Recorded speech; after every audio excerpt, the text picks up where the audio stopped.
कैसे हैं आप सब लोग। उम्मीद है सभी लोग खैर खैरियत से होंगे। तो चलते हैं अपने नावल की अगली किस्त की जानिब। सेक्रेटरी तुम कहाँ हो? अब्रज ने फ़ाइज़ा को कॉल करके इसकी लोकेशन मालूम करने की कोशिश की। इतना तो उसे अंदाज़ा था रू अगर अजलान के साथ गई है तो फ़ाइज़ा यहीं कहीं होगी। ओके मैं आता हूँ। पता मिलते ही वो इसके पास चला आया। सेक्रेटरी यहाँ क्या कर रही हो? मुझे तुमसे काम है। आज से तुम्हारे काम की शुरुआत है। ड्यूटी पर लेट आने वाले बंदे मुझे बिल्कुल नहीं पसंद। वो इसके पास आते ही बोलने लगा। फ़ाइज़ा ने हैरत से उसकी जानिब देखा। आप ये क्या बोल रहे हैं? अब्रज ने उसके कशमकश ज़दा चेहरे की जानिब देखा। वाइट कैप्री पे सी ग्रीन लॉन्ग शर्ट पहने सुनहरे आबशार बालों को खुला छोड़े वो इस वक्त अब्रज का दिल धड़का गई। बड़ी बड़ी आंखें जिनके ऊपर सजी घनी पलकों तले काजल की धार, खूबसूरत गुलाबी होंठ और ऊपर वाली होंठ की किनारे पर बारीक तिल, छोटी सी ठोड़ी, सतवा नाक। और शायद फ़ाइज़ा को उसने पहली बार इतनी गौर से देखा था। क्या हुआ? फ़ाइज़ा ने उसकी आंखों के सामने चुटकी बजाई। चलो तुम्हें किसी से मिलवाना है। इसका नाजुक हाथ थाम कर वो अपने साथ खींचता हुआ अपने फ्लैट में ले आया। मुझे कहाँ ले जा रहे हैं? मैं नहीं आना चाहती आपके साथ, वो एहतजाज करती रह गई, लेकिन अब्रज ने इसकी एक नहीं सुनी। फ्लैट का दरवाज़ा लॉक करके वो इसे अपने साथ रूम में ले आया। आते ही वो बेड पर बैठकर लैपटॉप चलाने लगा और फ़ाइज़ा को सोफ़े पर बैठने का इशारा किया। तुम तो कह रहे थे मुझे यहाँ किसी से मिलवाने लेकर आए हो, मगर यहाँ तो कोई भी नहीं है। मुझे जाना चाहिए। सब्र करो, मिलवाता हूँ। और वैसे भी तुम मेरी इजाज़त के बगैर कहीं नहीं जा सकती। ये मेरा ऑफिस टाइम है। इस वक्त तुम्हें मेरे साथ रहना चाहिए। वो इसे जिम्मेदारी बावर करवा रहा था और फ़ाइज़ा का दिमाग घूम गया। मैंने आपकी ऑफ़र कबूल नहीं किया। आप खुद ही मेरे बॉस बने बैठे हैं। फ़ाइज़ा को लगा शायद इससे वो समझ जाएगा, लेकिन वो तो लैपटॉप में मसरूफ़ था। अस्सलाम वालेकुम मम्मा पापा, कैसे हैं आप सब लोग?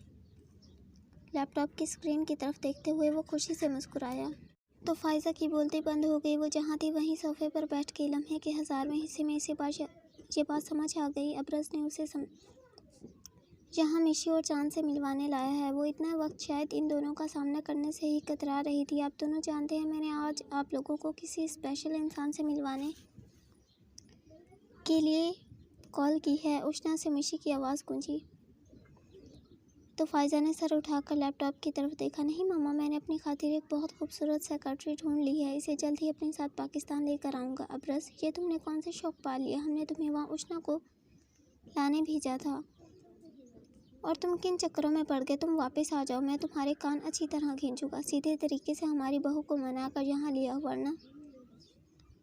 चांद की धमकी पर उसने अपना माथा पीट लिया। सेक्रेटरी तो मैंने तुम्हारे बाप को नहीं रखने दी, फिर तुम कैसे रख सकते हो? तुम वापस आओ, मैं तुम्हें सीधा करती हूँ। मिशी ने सख्त तेवर दिखाए।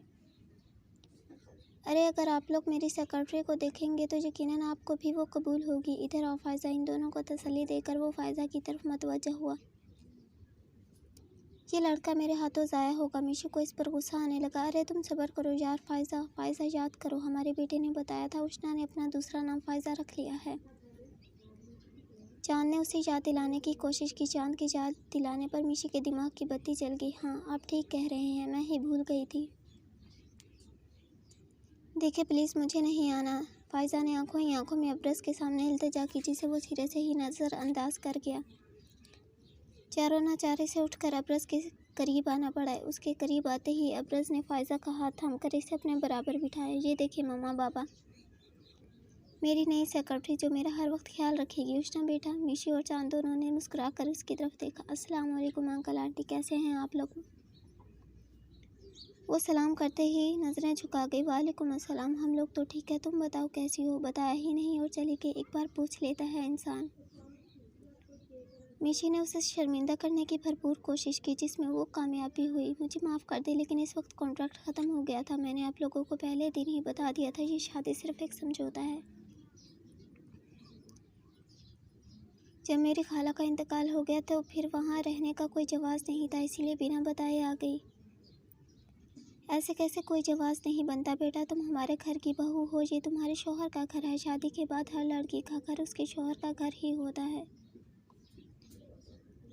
फिर तुम कैसे चली गई? मिशी इस पर गुस्सा करना तो नहीं चाहती थी, लेकिन उसकी बेवकूफ़ी पर गुजरे वक्त में रह रहकर गुस्सा आता ही रहा था।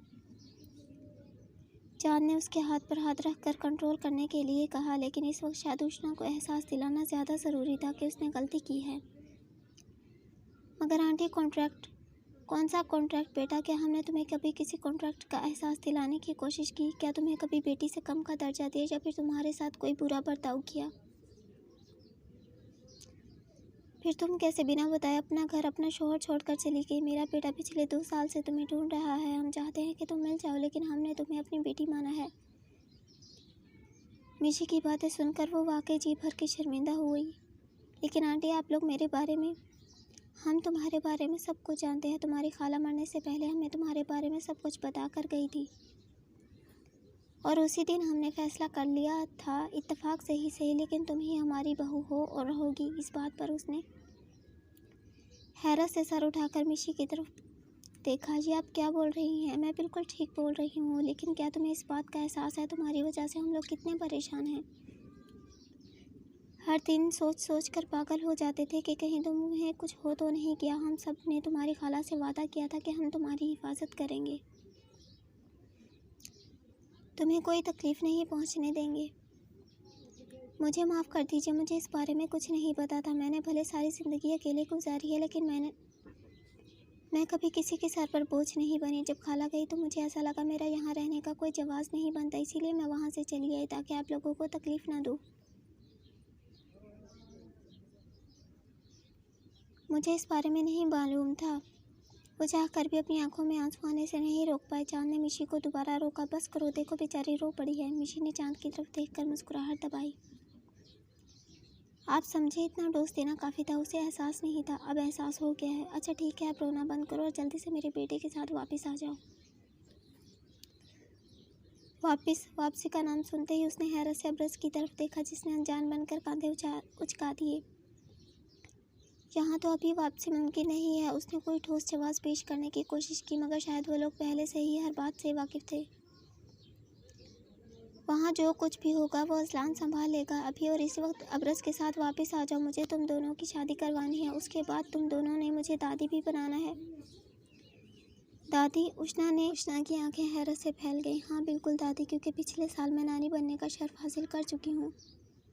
बहुत अच्छा महसूस होता है अपने नवासे को देखकर। शर्म के मारे उष्णा का चेहरा लाल हो गया, इसीलिए सर झुकाकर खुद को सबकी नज़रों से बचाने की कोशिश की। ये चंद मिनटों में उसकी ज़िंदगी के अंदर कैसे क्या हो गया था। इतनी जल्दी भी ज़िंदगी का पांसा पलटता है, ये उसने कभी नहीं सोचा था। अंधेरे कमरे में वो इंसान रस्सियों से बंधा पड़ा था। इसके आसपास अभी भी बदबू आ रही थी, लेकिन ये बदबू इतनी शदीद नहीं थी कि वहाँ खड़ा ना रहा जा सके। अज़लान चेहरे पर मास्क लगाए उसे ही देख रहा था। ओह, तो तुम हो Azlan Shah. Switch board on करके अज़लान ने कमरे में रोशनी कर डाली। उसने अपने सामने खड़े मजबूत कदों का मत के मालिक शख्स की जानिब देखा, जिसे देखते ही उसके चेहरे पे मुस्कुराहट फैल गई। उस इंसान को उसने सिर्फ तस्वीर में देखा था, मगर आज सामने से देखने पर उसकी बारौब शख्सियत से मुतासिर हुए बगैर न रह सका। दिल में बड़ी हसरत थी तुम्हें देखने की, मगर जैसे मेरी बाकी हसरतें अधूरी नहीं रही,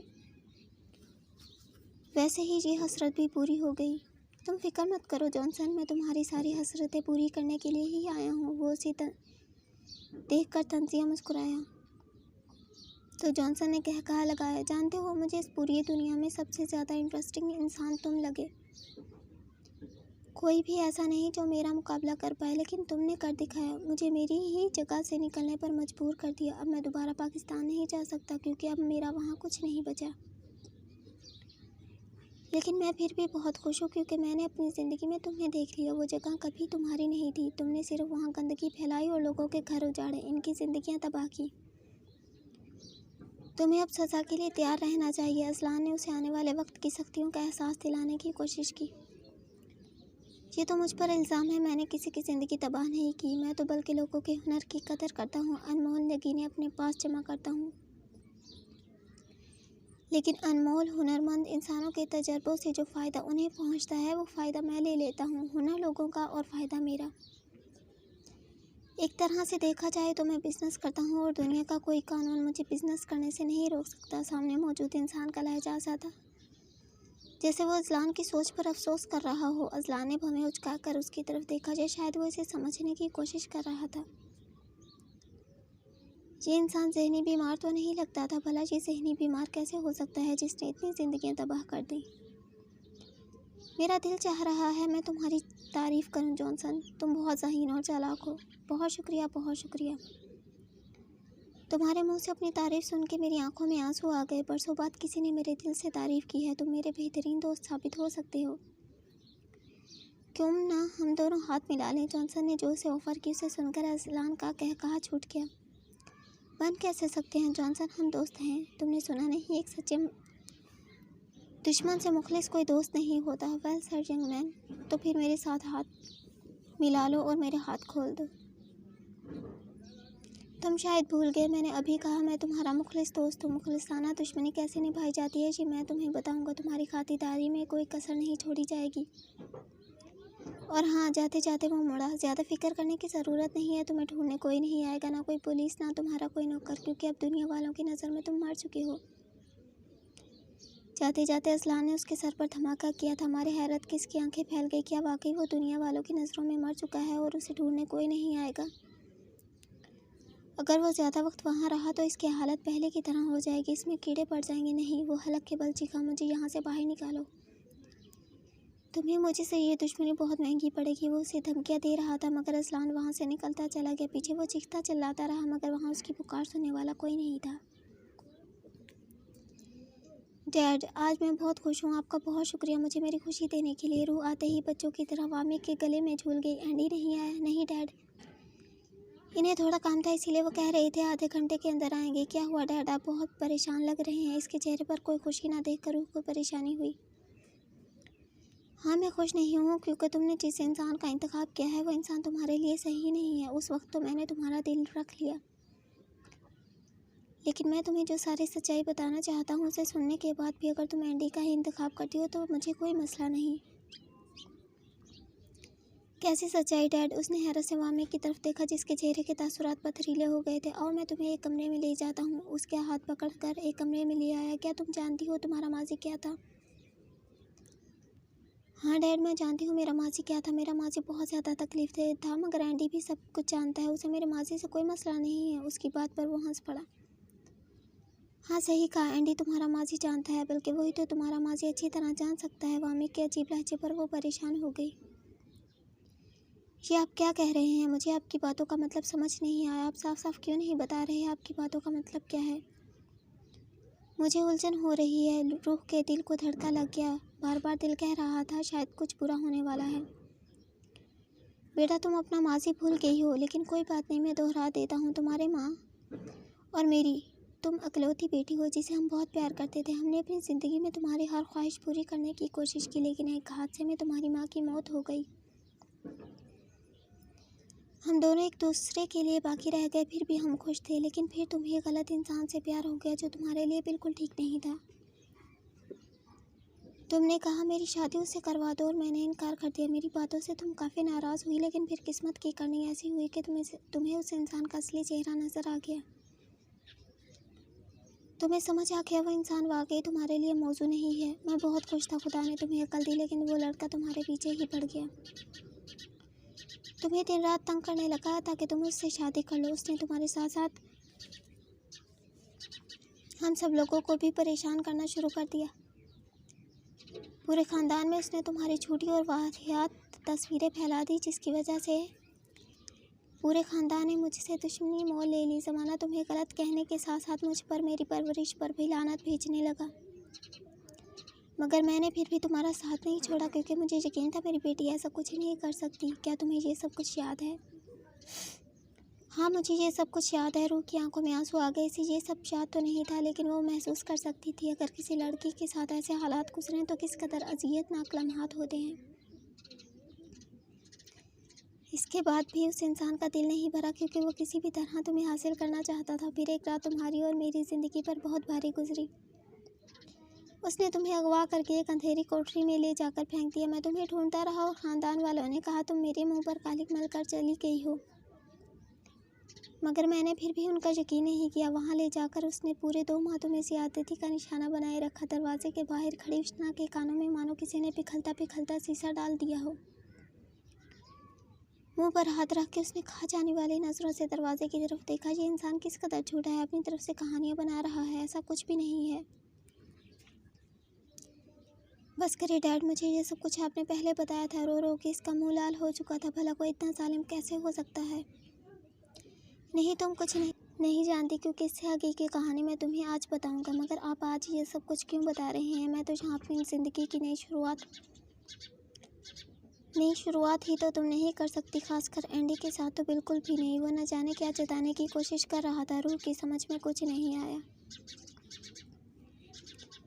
2 महीने बाद जब तुम मुझे मिली तो अपनी इज्जत खो चुकी थी, मगर 2 महीने उस आदमी की तशद्दुद के ज़ेर असर रहने के साथ तुम अपनी याददाश्त भी खो चुकी थी। सब लोगों ने कहा मैं तुम्हें छोड़ दूँ, अपनी बेटी मानने से इनकार कर दूँ, मगर मैं तुम्हें लेकर उन सबसे दूर लंदन आ गया, क्योंकि तुम मुझे अपनी जान से ज़्यादा अजीज़ थी। कुछ दिनों बाद मुझे पता चला तुम प्रेग्नेंट हो। मैं डॉक्टर के पास गया और तुम्हारा वो नाजायज़ बच्चा ज़ाया करवा दिया। जानता हूँ मैंने गलत किया, लेकिन मेरे पास इसके सिवा कोई चारा नहीं था। मैं लोगों को क्या बताता मेरी बेटी का शौहर कहाँ है? क्या मैं लोगों को बता पाता मेरी बेटी अपनी कोख में एक नाजायज़ बच्चे की परवरिश कर रही है? नहीं, मैं नहीं बता सकता था। और इसके अलावा क्या तुम ये बर्दाश्त कर पाती कि तुमने एक नाजायज़ औलाद को जन्म दिया है? ज़माने के हज़ारों सवालों का क्या जवाब देती? फिर कल को जब वही बच्चा बड़ा होकर अपने बाप का नाम पूछता तो क्या तुम उसे बता पाती कि वो एक नाजायज़ औलाद है और एक ज़्यादती का सबब है? ज़माना तुम्हें और इसे सारी ज़िंदगी रुसवा करता, और मैं ये नहीं चाहता था। अगर तुम मुझे गुनहगार समझती हो तो मैं तुम्हारा इस मामले में गुनहगार नहीं। डैड, आपने कोई गुनाह नहीं किया। आपने जो कुछ भी किया मेरी भलाई के लिए किया। मैं आपकी इस कदम को समझती हूँ। नहीं बेटा, तुम नहीं समझती। अगर तुम समझती तो अपनी ज़िंदगी का वही गलत इंसान दोबारा ना चुनती। आज तुमने सालों बाद दोबारा वही गलती दोहरा दी जो तुमने सालों पहले दोहराई थी। आप क्या कहना चाहते हैं? वो रोना भूल गई। क्या तुम जानती हो जिस इंसान ने तुम्हारी ज़िंदगी बर्बाद की, जिस इंसान की वजह से हम सारे ख़ानदान से दूर हो गए, अपना वतन छोड़कर यहाँ आ बसे, वो इंसान कौन है? वामिक के सनसनी फैलाने पर रूह का रोम रोम समात बन गया। कौन है वो? मुझे बताएं डैड, मैं उस इंसान को अपने हाथों से मार दूंगी। वो इंसान है असलान शाह उर्फ एंडी। रूह के तो मानो ज़मीन आसमान घूम गए। कुछ पल के लिए तो अपनी टांगों पर खड़ा रहना मुहाल हो गया, इसीलिए दीवार का सहारा लेकर खुद को गिरने से बचाया। वो एक नए नाम के साथ तुम्हारी ज़िंदगी बर्बाद करने आ गया। नहीं, ऐसा नहीं हो सकता। उसने नफ़ी में सर हिलाया। डैड, मुझे लगता है आपको ज़रूर कोई गलतफहमी हो गई है। क्या पता एंडी कोई और हो और वो इंसान कोई और, क्योंकि जितना मैंने उसे जाना है वो ऐसा नहीं है। नहीं बेटा, मुझे कोई गलतफहमी नहीं हुई। तुम्हारी याददाश्त गई है तो इसका मतलब ये नहीं मैं भी सब कुछ भूल जाऊंगा। तुम उस इंसान का चेहरा भूल चुकी हो, लेकिन आज मैं तुम्हें उसका चेहरा दिखाऊंगा। वामिक ने उसी कमरे में रखे कबर्ड की तरह से एक फ़ोटो निकाल कर रूह के सामने कर दिया, जिसमें असलान शाह अपनी बुरी वजाहत के साथ खड़ा मुस्कुरा रहा था। ये तो उसे अपनी बसारत पर यकीन नहीं आ रहा था। हाँ, ये तो एंडी है जो कुछ दिनों पहले मेरी बेटी को मिला, जिससे कुछ ही दिनों में तुम्हें प्यार हो गया और आज तुम मुझसे शादी का भी पूछ लिया। मैंने हाँ कर दी, लेकिन जब मुझे पता चला ये एंडी वही असलान शाह है जो तुम्हारी बर्बादी की वजह है, तो मैं चुप नहीं रह पाया। अब फैसला तुम्हारे हाथ में है। तुम जो भी फैसला करोगी वो मुझे मंजूर होगा। वो तुम्हारी बर्बादी की वजह है, तुम्हारी इज्जत का कातिल है। उसने तुम्हें पूरी दुनिया में रुसवा किया। मैं चाहता हूँ तुम उसे उसके तमाम गुनाहों की सज़ा अपने हाथों से दो और मैं उसे सज़ा मिलता हुआ देखो, तभी मेरे दिल को सुकून आएगा। वामिक ने गोलियों से भरी रिवाल्वर रूह के हाथ में दी। डैड, मुझे माफ़ कर दे। मैंने एक बार फिर अपनी खातिर गलत फैसला कर लिया, लेकिन अब मैं अपनी गलती को सुधारूंगी। ना उससे डरूंगी और ना ही उस इंसान को हम लोगों के सरों पर चढ़ने दूंगी, बल्कि उसे उसके गुनाहों की सज़ा मिलेगी। रिवाल्वर को मजबूती से थाम कर वो पुख्ता लहजे में गोया हुई फायजा ने इन दोनों की बातें सुनकर अफसोस में सर हिलाया और वहाँ से चली आई ताकि वामी के फैलाए नए फसाद के बारे में असलान को खबर दे सके। मगर दरवाजे पर हुई बैल ने दिमाग की घंटियाँ बजा दी। अभी थोड़ी देर पहले ही रूह कह रही थी एंडी आधे घंटे में आने वाला है, तो वो ही आया होगा। इससे पहले इन दोनों में से कोई असलान के पास जाता। फायजा भाग के दरवाजे के पास गई और दरवाज़ा खोला तो सामने फायजा के चेहरे पर हवाइयाँ उड़ती देख उसे एहसास हो गया यकीनन कहीं कुछ ना कुछ गड़बड़ है। फ़ायज़ा ने फ़ौरन से पहले उसे वहाँ से जाने का बोला। मगर ऐसा क्यों? मैं तो यहाँ बात करने आया हूँ। आज सब कुछ ठीक हो जाएगा, हम पाकिस्तान वापस जाएंगे। नहीं, आप समझ नहीं रहे। वामिक खानज़ादा ने बहुत गंदी चाल चल दी है। उस वक्त आपका बात करना बिल्कुल भी मुनासिब नहीं होगा। फ़िलहाल यहाँ से चले जाएं। अगर आप चाहते हैं आप दोनों के दरमियान सब ठीक हो जाए, मैं आपको फ़ोन करके सब कुछ बता दूँगी। लेकिन फ़ायज़ा, कुछ तो बताओ आखिर। खुदा का वास्ता है आपको, आप यहाँ से चले जाएं। फ़ायज़ा ने उसके सामने हाथ जोड़े। वो सबसे मुठ्ठियाँ भींचता वहाँ से चला गया। कहाँ है वो? तुमने उसे जाने क्यों दिया? रूह गुस्से में तनफन करती फ़ायज़ा के करीब आई, मगर अज़लान को वहाँ ना पाकर लिफ्ट में आ ठहरी। फ़ायज़ा भी उसके साथ लिफ्ट में ही आ गई। कौन अज़लान? किसकी बात कर रही हो तुम? वो सिरे से ही अनजान बन गई। मैं एंडी की बात कर रही हूँ, उसी का नाम अज़लान है। अच्छा, एंडी, वो भी आया था, मगर तभी उसे ज़रूरी कॉल आ गया तो इसने कहा वो बाद में आएगा। वैसे मुझे आज पहली बार पता चला उसका नाम अज़लान है। प्यारा नाम है। एंडी तो बिल्कुल सूट नहीं करता। फ़ायज़ा ने यूं ही उसका ध्यान भटकाना चाहा ताकि रहते वक्त अज़लान वहाँ से निकल सके। अज़लान, अज़लान, अज़लान, नफ़रत है मुझे इस नाम से। तुम्हें क्या हो गया है रूह? अभी थोड़ी देर पहले तो तुम बिल्कुल पुरसुकून थी और अभी इस कदर गुस्सा दिखा रही हो। और ये गन किस लिए थाम रखी है? पता भी है ये कोई खिलौना नहीं बल्कि बहुत ख़तरनाक चीज़ है जो किसी की जान भी ले सकता है। फ़ायज़ा ने उसे एहसास दिलाने की कोशिश की, लेकिन उसके दिमाग पर गुस्सा सवार था। ठीक कहा तुमने। कुछ वक्त पहले मैं बहुत खुश थी क्योंकि कुछ देर पहले मुझे उस एंडी की सच्चाई नहीं मालूम थी। वो वही इंसान है जिसने मेरे साथ ज़्यादती की, जो मुझे इस हाल में पहुंचाने का सबब है। मैं उसे जान से मार दूंगी। शदीद गुस्से में शायद उसे समझ ही नहीं आ रहा था वो क्या कर रही है, इसीलिए पागलों की तरह चीख रही थी। फ़ायज़ा ने अफसोस से उसकी हालत को देखा। पागल मत बनो, छोड़ दो रिवाल्वर। रूह, नहीं छोड़ूंगी। मैं आज उसे जान से मार कर ही दम लूँगी। मार देना, मगर फ़िलहाल इसे छुपाओ। अगर किसी ने ये तुम्हारे हाथ में देख ली तो जेल पक्की समझो। फ़ायज़ा ने उसे दरमियान सड़क पर जज्बाती होने से रोका। मैं इसे मार दूंगी, जान से मार दूंगी। मेरी ज़िंदगी का सिर्फ एक मकसद है, अज़लान शाह की बर्बादी। ठीक है, मगर इस वक्त यहाँ से चलो। वो हमारी पहुँच से दूर जा चुके हैं। अब वो यही है तो तुम उसे कभी भी मार सकती हो। कभी नहीं फ़ायज़ा, आज और अभी। वो इसे वहीं एक तरफ हटा कर खुद गाड़ी में बैठ के इरादा आज ही इसका काम तमाम करने का था। फ़ायज़ा सुकून से खड़ी उसे देखती रही। जिस तरह गुस्से में तनफन करती वो गई है, वह वापस उतने ही सुकून से आने वाली थी। गाड़ी में बैठते ही उसने फ़ायज़ा को फ़ोन मिलाया। अब बताओ आखिर क्या हुआ है? बताती हूँ, लेकिन इससे पहले आप ध्यान में रखिए वो भी आपके पीछे आ रही है। जानता हूँ, मैं उसकी गाड़ी देख चुका हूँ, लेकिन तुम उसकी फ़िक्र मत करो। बस मुझे सारे मामले से आगाही दो। ठीक है। जो वामिक ने रूह के दिमाग में भरा था वो सब उसने अज़लान के गोशे गुजार कर दिया, जिसे सुनते ही उसके दिमाग में आग लग गई। कुछ वक्त के लिए समझ नहीं आया आखिर वो इस वामिक खानज़ादा का क्या करे। अगर वो इसके साथ रियायत बरत रहा था तो इसका मतलब ये नहीं वो कुछ भी बकवास करेगा। मैंने सोचा था इस बार हर चीज़ को खुशउस्लूबी से ठीक करके अलमीरा को अपने साथ ले आऊँगा। मैं किसी को किसी से जुदा नहीं करना चाहता। मैंने जितनी गलतियाँ की उसके लिए मैंने वामिक खानज़ादा को अपनी औलाद के कत्ल के लिए भी माफ़ किया, मगर अब पानी सर से गुजर चुका है। मैं उसे माफ़ नहीं करूँगा तो फिर अब आप क्या करेंगे? ऐसा सोचा ही नहीं था, जैसा हो गया मुझे यकीन है उसने ये साजिश शुरू किया तो आपको मरवाने के लिए रची है। मैं जानता हूँ उसका यही प्लान है। फिर अब वो परेशानी से गोया हुई। तुम फिक्र मत करो, मगर अबरस के साथ तुम अपने रिश्ते पर ध्यान दो और पाकिस्तान जाने की तैयारी करो। मुझे अबरस ने बता दिया है तुम दोनों के दरमियान सब कुछ ठीक हो गया है, इसीलिए तुम्हें अब इस सारे मामले में पड़ने की ज़रूरत नहीं है। इस वामिक खानज़ादा के लिए मैं अकेला ही काफ़ी हूँ। अबरस के साथ तुम्हारी ज़िंदगी बहुत सुखी गुजरेगी। अज़लान के मशवरे पर वो कुछ पल के लिए खामोश हो गई। लेकिन मैं आपको इस तरह वामिक के साथ अकेला नहीं छोड़कर जाऊंगी। आपने मेरे माँ बाप की मौत का बदला लेने के लिए अपनी जान की बाजी लगाई है। मैं जो एहसान फरामोशी नहीं कर सकती। इसमें एहसान फरामोशी जैसा कुछ नहीं उष्णा। तुमने पहले ही अपनी तकरीबन सारी ज़िंदगी मुश्किलात के ज़ेरे असर गुजारी है। अब तुम्हारी ज़िंदगी में सुख आना चाहिए। और वैसे भी शादीशुदा होते हुए भी तुमने 2 साल मेरी बीवी की हिफाजत की।